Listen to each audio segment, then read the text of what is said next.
ទីបំផុតខ្ញុំបានខ្លាយជាកម្ពូលមនុស្សមិនស្លាប់ក៏ខ្លាយជាវីរបុរសកើតមកទៀបតែត្រូវមានមហិច្ឆតាខ្ពស់10 ឆ្នាំហាត់ពុតលុតដំមិនដែលបានសាកល្បងថ្ងៃនេះបង្ហាញឲ្យឃើញតើអ្នកណាហ៊ានតាំងឆ្លងភពពីផែនដីមកកាន់លោកនេះអស់រយៈពេល10 ឆ្នាំទីបំផុតមនុស្សអន់ដូចខ្ញុំក៏អាចខ្លាំងលើលោកបានដែរ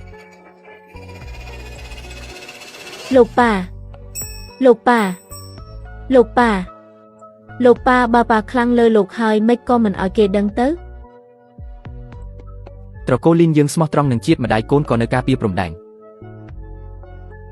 បើប៉ាបង្ហាញសមត្ថភាពពិតម្ដាយកូនច្បាស់ជាមិនអាចធ្វើជាមេតបបានទេហេតុអីប៉ានិយាយអញ្ចឹងព្រោះប៉ាយល់ពីបំណងល្អរបស់អធិរាជដាស៊ីតាមព្រះរាជបញ្ជាអធិរាជថាលីវស៊ីយានមានទាំងសមត្ថភាពនិងសម្រស់គ្រួសាររបស់នាងមានចរិតថ្លៃថ្នូរយើងពិតជាពេញចិត្តណាស់ស័ក្តិសមជាគូកបរបស់មេតបធំលីនចៅយានយើងសម្រេចប្រទានអាពាហ៍ពិពាហ៍នេះរៀបចំពិធីនៅថ្ងៃល្អចប់ព្រះរាជសារក្រាបទូលព្រះអង្គ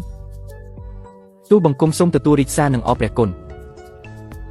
មេតបការពារជាតិដ៏អស្ចារ្យបែរជាបណ្ដោយឲ្យអ្នកចេះដឹងអនាថាម្នាក់លួចចូលភូមិគ្រីស្ទបាននេះវាពិតជាការប្រមាថយ៉ាងខ្លាំងចុះបើមេតបលីនខឹងខ្លាំងពេកហើយសម្លាប់លីវស៊ីយាននោះតើត្រូវធ្វើម៉េច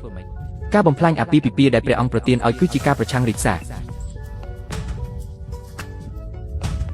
យើងទាំងពីរគ្មាននិស្ស័យនឹងគ្នាទេតែក្នុងន័យថាយើងបានរៀបការហើយអ្នកគឺជាស្វាមីតែម្នាក់គត់ក្នុងជីវិតខ្ញុំ